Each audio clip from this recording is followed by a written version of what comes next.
Hello दोस्तों, स्वागत है आप सभी का सूही अध्ययन युग में। आई होप आप सभी हेल्दी, हैप्पी और फिट होंगे। लास्ट के इस लेक्चर में हमने इंग्लिश के पोएम को कवर किया था और उसके कुछ एमसीक्यू को कवर किया था। आज के इस लेक्चर में हम उसी के एमसीक्यूज़ और कुछ क्वेश्चंस को कंप्लीट करेंगे।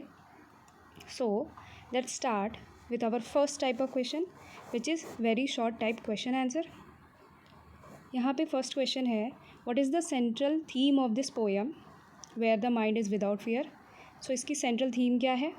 As we see, dream of an ideal free India.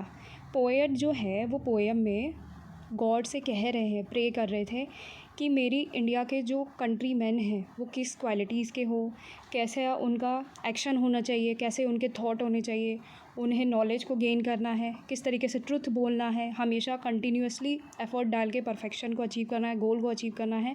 सो ये उनके प्रेयर में क्या कह रहे थे? आइडियल फ्री इंडिया के बारे में बता रहे हैं। Our next question is, what is the tone of the poem. इस पोएम में पोएट जो कह रहे हैं उनकी टोन कैसी है? प्रेयरफुल है और होपफुल है। वो क्योंकि प्रेयर कर रहे हैं गॉड से इसलिए प्रेयरफुल है। होपफुल है, वो आशावादी है, यहाँ आशा के साथ, होप के साथ प्रेयर करते हुए दिखाई दे रहे हैं। So both prayerful and hopeful. Next question we see, which quality does the poet want his countryman to possess. Poet कैसी क्वालिटीज़ चाहते हैं अपने कंट्री मैन में? करेज, ट्रूथफुलनेस चाहते हैं। आपने देखा था कि where the mind should be, where the mind is without fear. तो विदाउट फियर क्या होना चाहिए? करेज चाहिए, करेज होना चाहिए, फियर नहीं होना चाहिए। ट्रुथफुलनेस होना चाहिए लोगों में, लोग ट्रुथ बोले, from the depth of truth हमारे वर्ड्स आने चाहिए, ट्रुथफुल होना है। So these are the correct answer.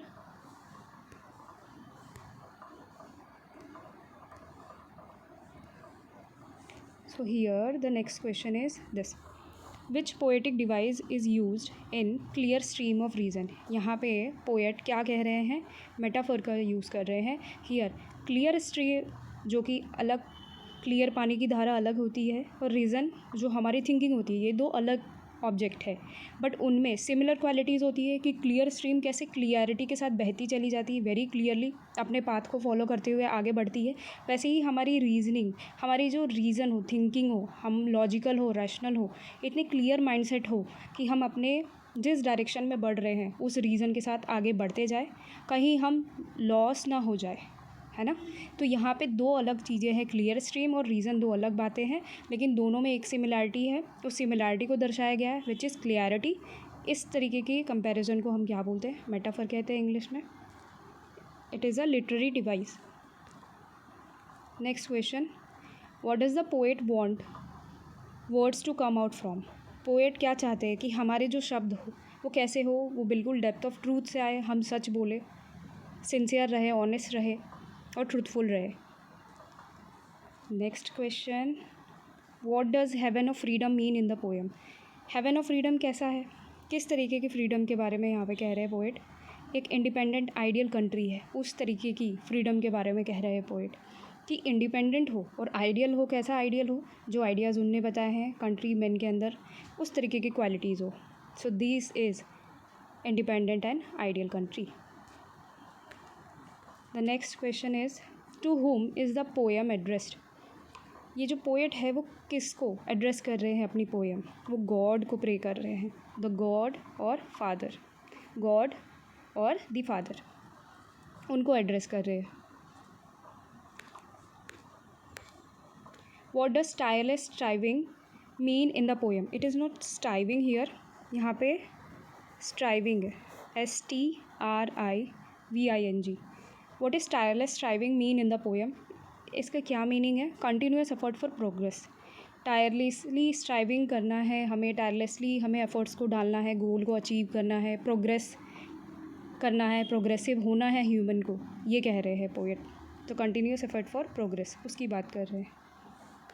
Next, what image does Tagore use for reason. Reason के लिए क्या इमेज बोला था? अभी थोड़ी देर पहले हमने देखा था, which is clear stream of reason हो। किस तरीके की रीज़न कैसी होनी चाहिए, उसकी पिक्चर कैसी बताइए? क्लियर स्ट्रीम की तरह, क्लियर पानी की धारा कैसी बहती चली जाती है स्ट्रीम, उस तरीके की क्लियर रीज़न को कहा है।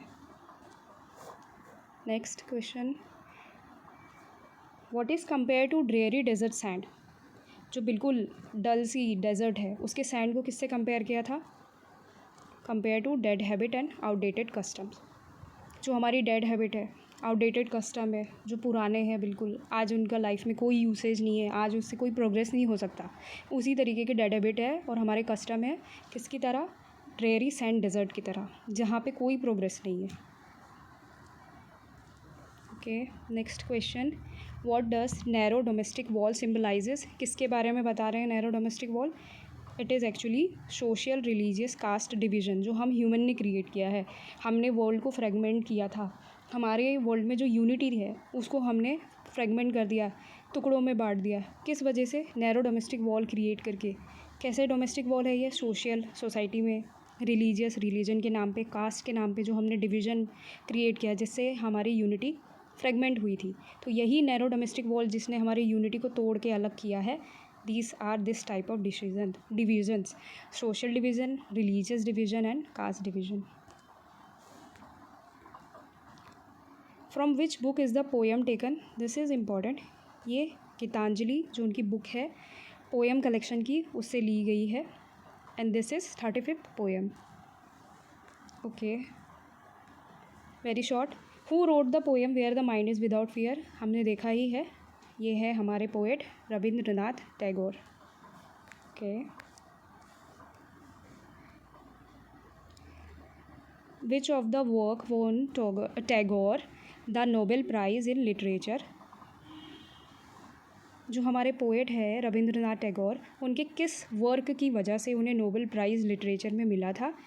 वो है गीतांजलि, जो उनकी पोएम की कलेक्शन है, इसके लिए उन्हें नोबेल प्राइज़ मिला था। Rabindranath Tagore was the first Asian who win the Nobel Prize in which year? 1913। ये फर्स्ट एशियन थे जिनको लिटरेचर में नोबेल प्राइज़ मिला था, और वो भी 1913 को मिला था। जस्ट अभी हमने पहले देखा उनके बुक, उनके पोएम कलेक्शन गीतांजलि के लिए उन्हें मिला था। Which institution did Tagore establish in 1921 to promote education and culture? Education और कल्चर को प्रमोट करने के लिए इन्होंने एक इंस्टीट्यूशन ओपन की थी 1921 में, named as Vishwa Bharati university. Important. Rabindranath Tagore compose the national anthem of which two countries? हमने इसको पोएम वाली वीडियो में देखा था।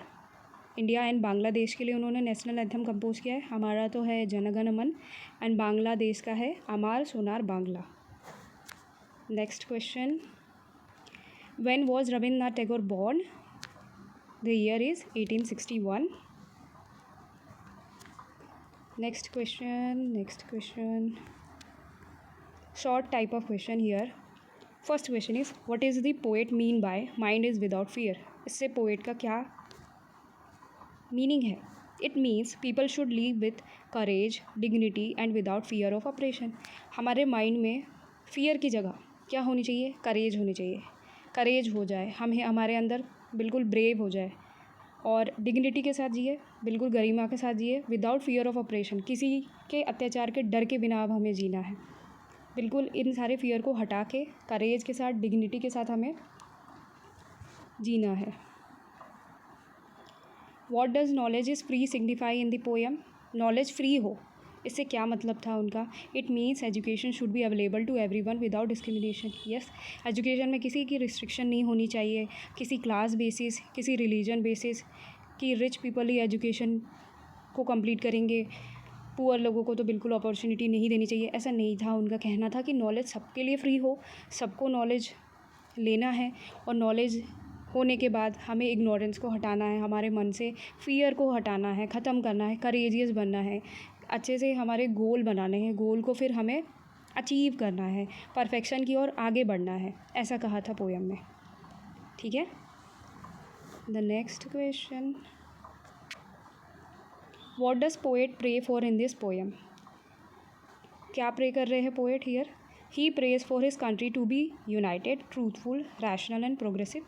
उन्होंने अपने प्रेयर में क्या क्या कहा है? कि कंट्री कैसी हो? यूनाइटेड हो, ट्रूथफुल हो, सबसे पहली बात फ्री हो, फ्री हो जाए, यूनाइटेड है, ट्रूथफुल रहे लोग, रैशनल हो, अपनी थिंकिंग रीजनिंग एकदम क्लियर रखे, प्रोग्रेसिव हो, प्रोग्रेस करने के बारे में सोचे, गोल को अचीव करे, परफेक्शन की तरफ बढ़े, ये सारे क्वालिटीज़ उन्होंने कहा है। Next question, what does the poet means where the clear stream of reason has not lost its way? क्या कहा है यहाँ पे? It means people should follow the path of logic and rational thinking, not blind beliefs.